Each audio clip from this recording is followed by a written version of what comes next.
સમાજના આગેવાનો ગળા ફાડી ફાડીને બધાને સમજાવે છે, પણ આપણે તો સમજવું જ ક્યાં છે. ગઈકાલે હું મારા જે મિત્રને ત્યાં લગ્નમાં ગયો હતો, એને વરઘોડો કાઢ્યો, રોડ ટ્રાફિક જામ કર્યો, એટલે મેં જઈને એને અભિનંદન નો આપ્યા, મેં જઈને એને થોડીક બે ત્રણ ગાળું દીધી કે તારે કરવાની શું જરૂર છે. ત્યારે એને મને એવું કીધું કે મારે કઈ કરવું નહોતું, પણ કે મારી વાઈફ છે સમજતી નથી. આ વરઘોડો એના હિસાબે કાઢ્યો, ધામધૂમથી લગ્ન એના હિસાબે કર્યા. બેનો હું બે હાથ જોડીને તમને વિનંતી કરું, બે હાથ જોડીને, તમે કહેતા હો તો પગે લાગીને વિનંતી કરું. આ ભાઈઓને કોરોનાને હિસાબે, નોટબંધીને હિસાબે આ બધા આજે 2-3 વર્ષો નીકળ્યા હોળ ચડી ગયા છે. એ ના નથી પાડી શકતા, વ્યાજ ભરે છે, વ્યાજે લઈ આવીને કરે છે લોકોને દેખાડવા હાટું, અને આપણે સમજતા જ નથી. આર્થિક રીતે પછાત લોકો લગ્નમાં રોયલ ફેમિલી જેવો દેખાડો કરીને બેફામ ખર્ચો કરી નાખે છે અને પછી આખી જિંદગી દેવું ભરવામાં પૂરી થઈ જાય છે. આર્થિક તંગીના કારણે શિક્ષણ નહીં પૂરું કરે, પણ લગ્ન તો દેવું કરીને રોયલ સ્ટાઇલથી જ કરશે. સામાજિક પરિવર્તન અને ખોટા ખર્ચામાંથી બચવા માટે મહેશભાઈ સવાણી વારંવાર લોકોને પ્રેરણા આપતા રહે છે. જો એમની સલાહને તમે 50% પણ પાલન કરશો તો નવયુગલ દંપતીના લગ્ન પછીનો બીજો દિવસ જ દેવાના બોજમાંથી હળવો થઈ ગયો હોય એવું અનુભવશો.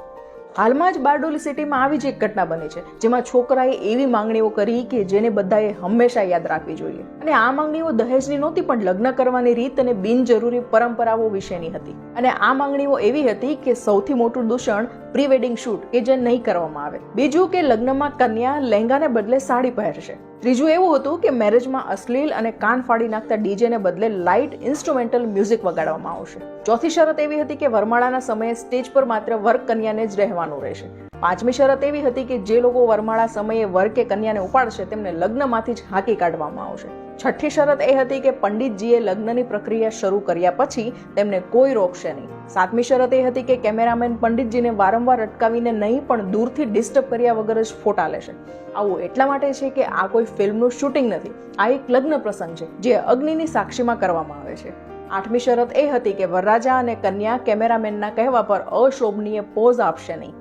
નવમી શરત એ હતી કે લગ્ન વિધિ દિવસ દરમિયાન જ થવી જોઈએ અને વિદાય સાંજ સુધીમાં પૂર્ણ થવી જોઈએ, જેથી કરીને કોઈ પણ મહેમાનને રાત્રે 12 થી 1 વચ્ચે ભોજન ખાવાથી થતી અગવડતા જેવી કે અનિદ્રા છે, એસિડિટી છે, અપચો છે, આવી બધી સમસ્યાઓથી પરેશાન ન થવું પડે અને મહેમાનોને તેમના ઘરે પહોંચવામાં અસુવિધા પણ ન થવી જોઈએ. 10મી અને છેલ્લી વાત કે જે લોકો પરણેલા અને નવયુગલને બધાની સામે ગળે મળવાનું કહેશે અથવા તો ચુંબન કરવાનું કહેશે તો તેને તરત જ લગ્નમાંથી હાંકી કાઢવામાં આવશે. આ હતી છોકરાની 10 માંગણીઓ જેને કન્યા પક્ષના લોકોએ પણ ખુશીથી સ્વીકારી લીધી હતી. અત્યારે લગ્ન પ્રસંગમાં થતી બિનજરૂરી દેખાદેખી બિલકુલ બંધ થવી જોઈએ. બારડોલીના આ પરિવારે સમાજને સુધારવા માટે ખરેખર સુંદર સૂચન આપ્યું છે, જેનું બધાએ જ અનુકરણ કરવું જોઈએ. માટે આ વિડીયો વધુમાં વધુ શેર કરજો.